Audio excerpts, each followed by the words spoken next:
Again.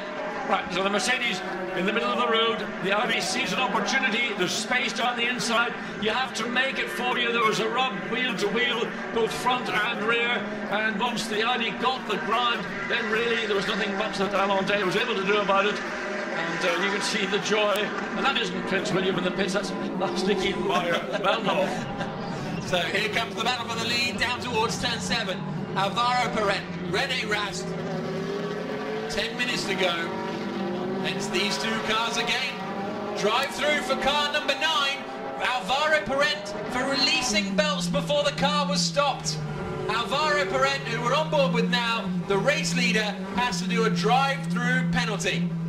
Well, that's interesting. That was Sebastian Loeb who released the belts before the car stopped. Everybody does that. The difference between loosening them and releasing them. Loeb being told now.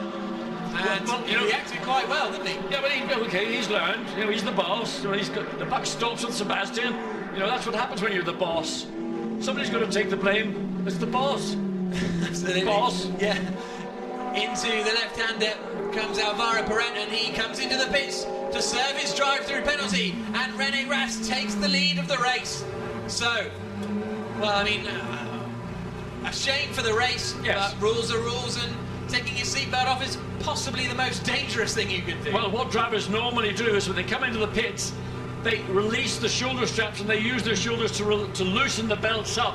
But what Sebastian Loeb has apparently done is actually release the buckle, and then the belts from spit. He comes back in just behind Alain Day. Yeah, just behind Alain Day and just in front of Enzo Ede. So that is going to be... Oh, and Enzo Ede gets through. Yeah, so that's 5th place now for Perret.